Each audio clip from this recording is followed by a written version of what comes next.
Muito bem, amigos do Comente Bíblia. Até que enfim chegamos aqui ao final das narrativas do Antigo Testamento. Esse é o primeiro vídeo, seja bem-vindo. Se ainda não é inscrito, se inscreva. Quero só agradecer aqui a todos vocês que já estão comigo aí desde maio de 2018. Agora começamos uma segunda fase de narrativas. Estamos agora iremos comentar sobre a vida do Senhor Jesus, né? Começando pela genealogia. E antes, então, que a gente vá para a genealogia do Senhor Jesus e faça as considerações, eu gostaria que a gente observasse alguma coisa histórica relacionada com o Império Romano e com, no caso, o Herodes, que era o representante de Roma e que governava Jerusalém nessa época aí, ou a Palestina, né? Chamada Palestina. Bem, Império Romano, história e acontecimentos da Roma Antiga, que esse site aqui. Aí temos um mapa, onde coloca mais ou menos aí, pontua mais ou menos aí a história de Roma, né? Império Romano. O Império Romano foi uma potência política militar, econômica e cultural que se estabeleceu em grande parte do mundo antigo entre o primeiro século antes de Cristo, mais precisamente em 27 a.C., com a eleição de Augusto como primeiro imperador. Com a eleição de Augusto como primeiro imperador até 476 d.C., data em que ocorre a queda do Império Romano em Ravenna, quando o imperador era Rômulo Augusto. Na verdade, em 395, o Império Romano tinha sido dividido em duas marcoáreas administrativas: o Império Romano do Ocidente e o Império Romano do Oriente, que durará até a queda de Constantinopla em 1453. Aí é aquela parte da história quando Constantino resolveu deixar o Império do Ocidente, né, e vir para Constantinopla, que é a localidade de Bizâncio e que hoje a gente chama de Istambul. Tomou Bizâncio, colocou o nome de Constantinopla porque era Constantino da época, né? Então esse foi o trono que mais durou. Fica na Turquia. Ele durou até 1453, certo? Já o do Ocidente não durou tanto. Antes de chegar ao sistema político que chamamos de Império, Roma tinha passado por duas fases político-administrativas: a monarquia de 753 a 509 a.C. e a república, marcadas por guerras civis, sobretudo aquela que entre Mário e Sila, que praticamente se encerra com o assassinato de Júlio César em 44 a.C. O assassinato de Júlio César foi lá os amigos, né, as autoridades, vamos dizer assim, os políticos, se reuniram e cada um deu uma punhalada nele. Mataram ele a punhaladas. Otaviano Augusto, primeiro imperador de Roma. Então, após a morte de Júlio César, a crise política na qual Roma se encontrava não se resolveu, à diferença do que se acreditavam aqueles que tramaram o complô, aqueles que tramaram o assassinato de Júlio César. Então começou um novo período de guerras civis, lutas pelo poder, os três triunviros: Otaviano, Marco Antônio e Marco Emílio Lépio. Eles haviam começado uma aliança em 43 a.C., após o assassinato de Júlio César, e terminaram guerreando um contra o outro. Bom, Otaviano foi vencedor, único e incontestável, sobretudo contra os dois inimigos poderosos, Marco Antônio e Cleópatra. Isto aí. Essa é uma escultura do Imperador Augusto, primeiro século. Está no Museu do Vaticano. Pronto. E aí nós chegamos aqui ao ano 27 a.C.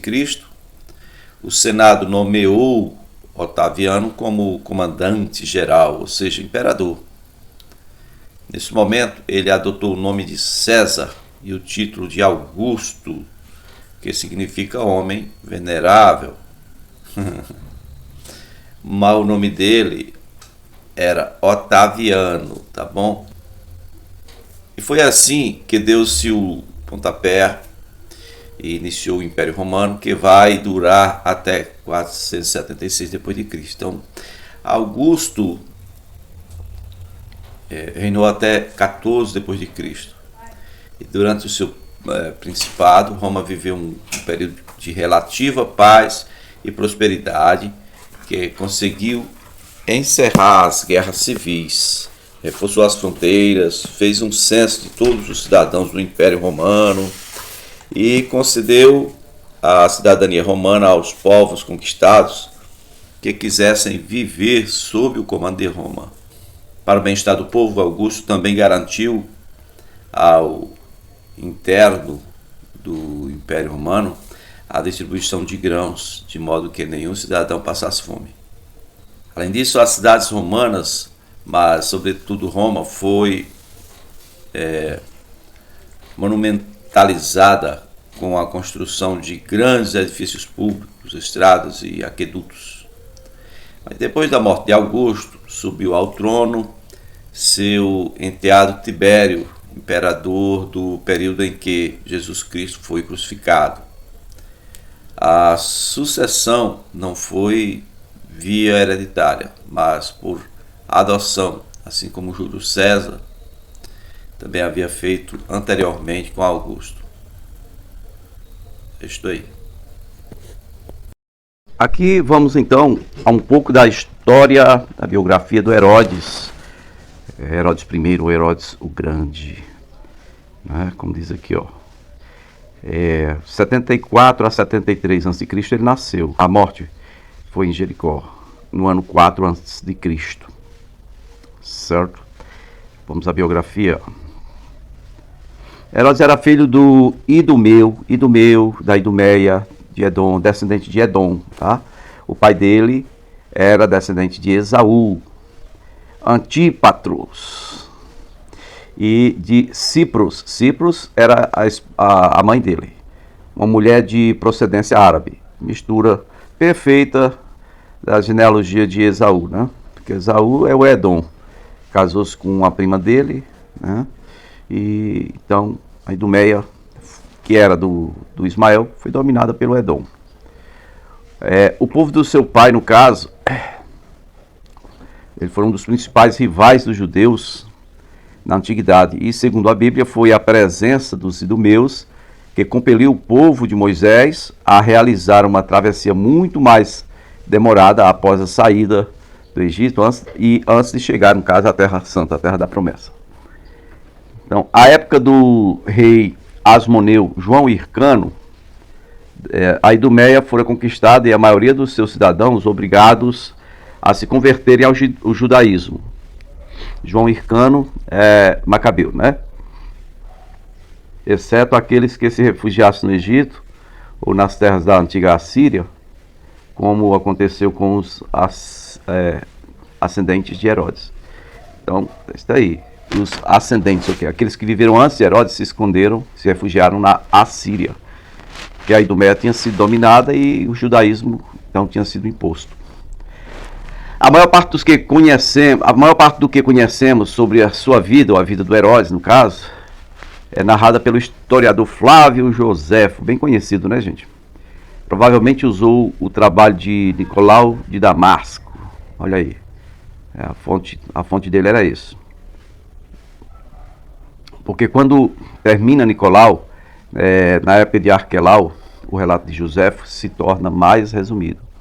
Então, segundo Joséfo, a legitimidade de seu reinado era contestada pelos judeus, por ele ser idumeu.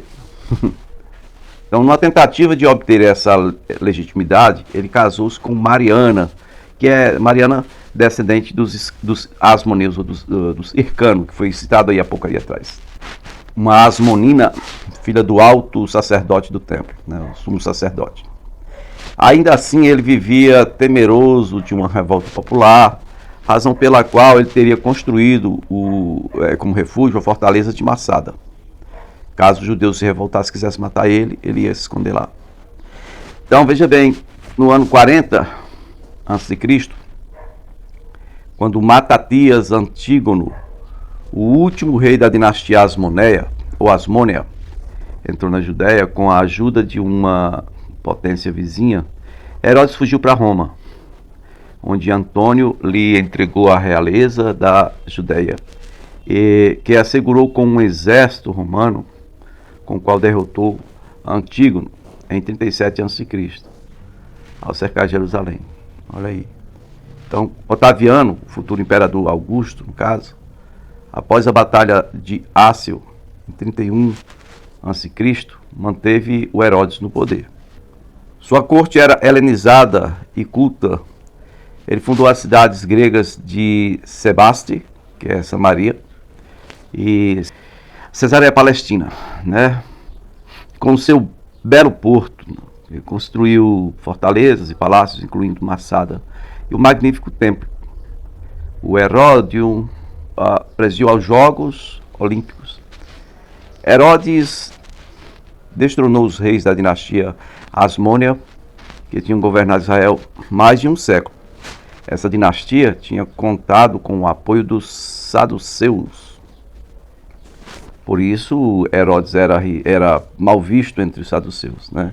Então, em contrapartida, ele pôde contar com o apoio da facção moderada dos fariseus, conduzida por Hilel.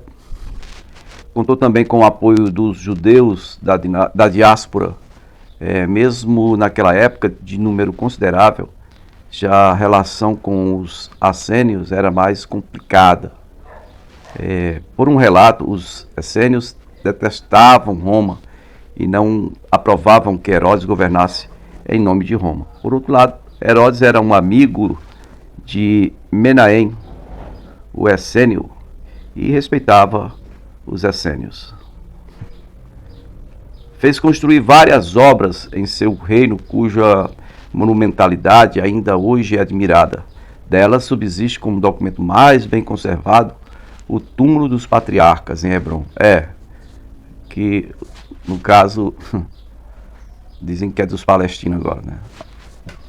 Dizem, a Unesco diz.